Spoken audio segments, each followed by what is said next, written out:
I became a Buddhist monk in 1970 and spent 6 years as a monk in Thailand and in India. And it was a gradual journey to being a strict vegetarian. During that period of time, I spent 9 months in the cave.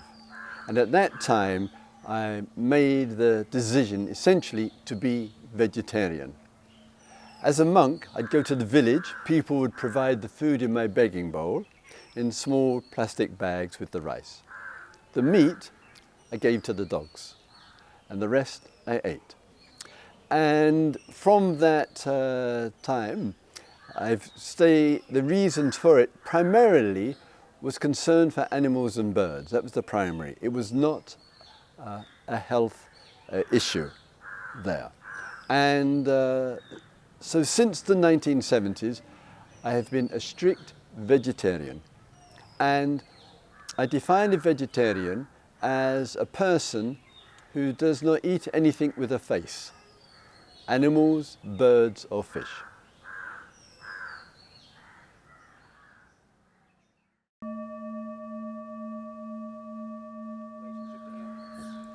The Dharma relationship to animals, first and foremost, is the recognition that animals have consciousness, which means that they feel. If we have any time spent with an animal, just the other day in New Delhi, I was playing with the family dog. Animals have the intelligence of babies and young children. They may not be able to articulate language to the range that we do, but they feel, they know what love is, they know what pain is, they know what violence is. We share a lot with the animal world, and it's that sentience of creatures that we need to show our respect for, and that's one of the primary reasons, I would say, to being a vegetarian or to becoming a vegan.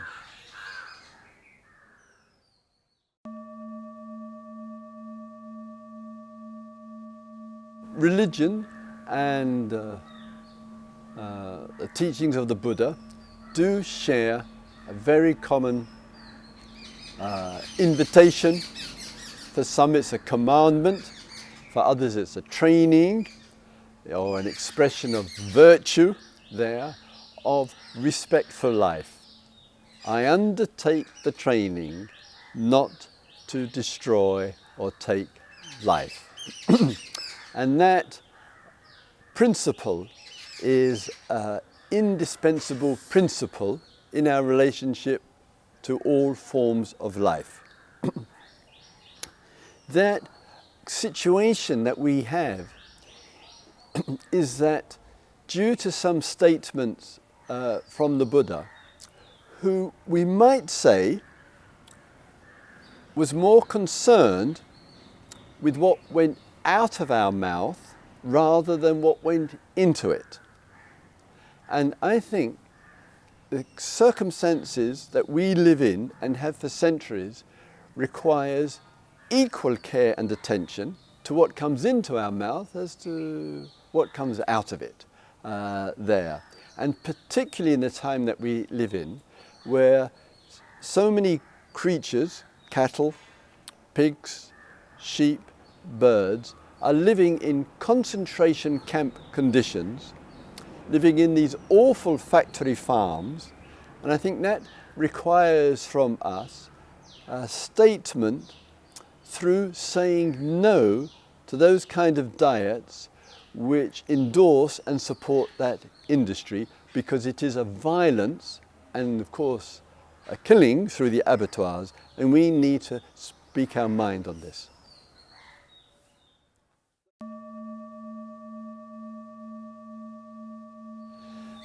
The compassion is the act of love, one of the most powerful forces available to a human being, with an intention behind it to reduce or end suffering. So compassion, in this case, is the willingness to say no to what supports or feeds suffering. Quite often, with regard to the animals themselves, the mistreatment of them, the abuse of them, when we read, such as in the United States, other countries ban this, the use of BVH, these injections to fatten them up, where the animals and the birds are living in the most frighteningly cramped conditions there, on weak legs and fatten up for the market. When you and I look at the food plate in the restaurant at home and say, I do not want to be a part of an industry which contributes so much harm to animals and birds, that statement of saying no is the act of compassion.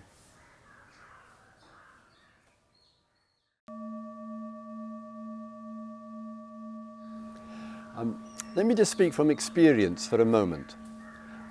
I spent as a Buddhist monk 2 years in India.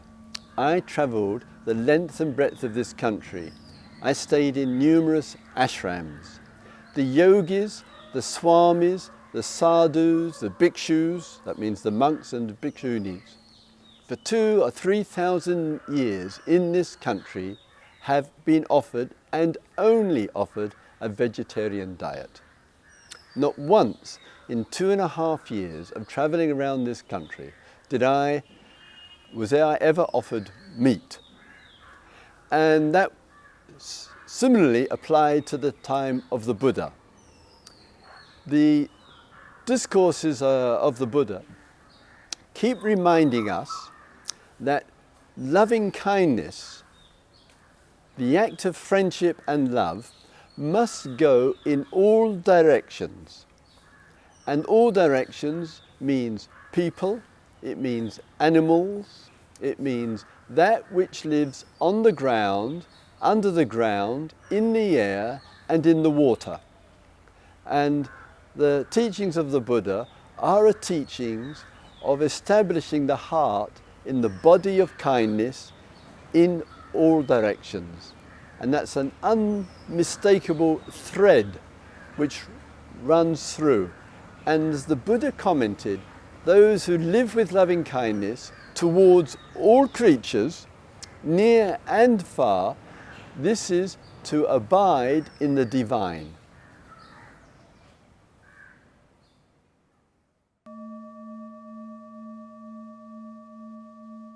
With regard to the teachings in the discourse of the Buddha there, and the tradition that followed on from it, the strict statement in the text is that monks and nuns must not eat anything, any meat which they know to have been killed specifically for them. That's the guideline, that is the statement. And that applies when the lay people brought food to offer as a gift, as a dana to the monastery, and it equally applied if monks and nuns were invited by householders to their home. Householders understood they could not give meat or fish which was killed specifically for the nomads there. Coming back to this, having spent these years in India, having, if I may say, been back to India every year to teach the Dharma for 40 years, never ever have I been offered a meat diet. I have never heard of a sadhu or a sage or a swami. It is just not what happens in India. The tradition of no meat, no fish and vegetarian diet is well established. Frankly, I can't imagine that occurred 2,500 years ago.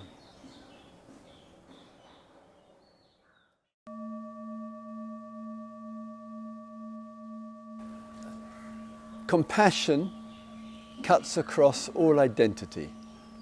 So it is, in my view, an utter irrelevance about whether one is a monk, nun, or householder. It is the sense of the interconnectedness with life. And one also has to remember as well, an important aspect of all of this is that animals consume a huge amount of food, much of it unhealthy, of course, and animals also use an enormous amount of ground. And we have witnessed in the last generation or two massive rainforest deforestation in order for cattle to be on that land. Cattle alone, as one farm animal, generates 18% of emissions contributing directly to climate change. We know that people who consume a lot of animals in the course of a year are much more vulnerable to heart disease, health issues, obesity there, and all of that is part of a change in the past 200 years, not just 2,500 years.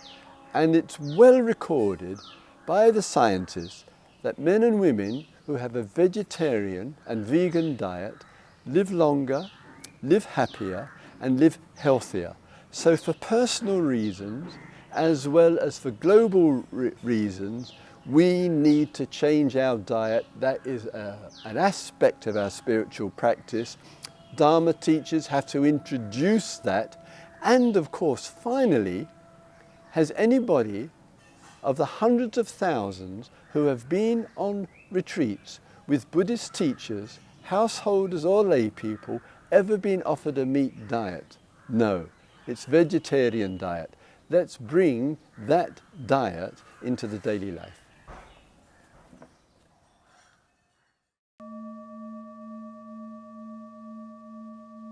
What I would suggest is, I do not have the authority to speak on behalf of other teachers who are meat eaters. What I would like to see is Dharma Voice for Animals invite these meat-eating teachers and ask them, why are you eating meat? Where is the compassion in eating meat? Are you aware of the suffering in factory farms? Are you aware of the deforestation? Do you know about the health issues? Do you realize that all the yogis and the swamis and the monks and nuns of old all lived on a vegetarian diet? Why aren't you changing your diet? Ask them the questions.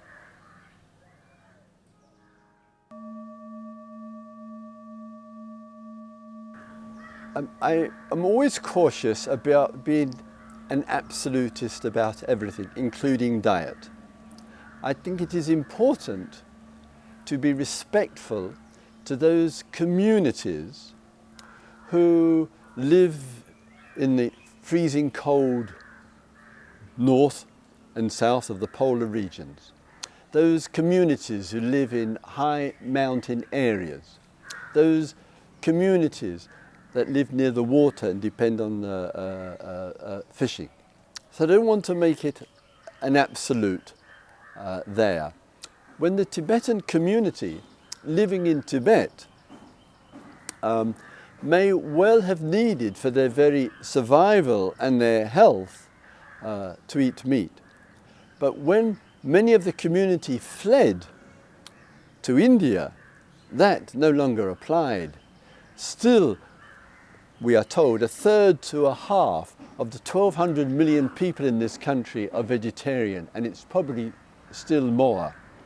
In Bodh Gaya, where the Buddha gave his first teaching, where he gained his enlightenment, I have seen, to their incredible credit, young Tibetan activists with posters telling the Tibetans to become vegetarians and showing some graphic photographs of the cruelty inflicted on farm animals. I think this is a real step forward. And when Karmapa, who's probably after the Dalai Lama in the Tibetan community, the best known, also comes out and makes a statement, that I think is a very positive sign. And I hope the Tibetans take notice.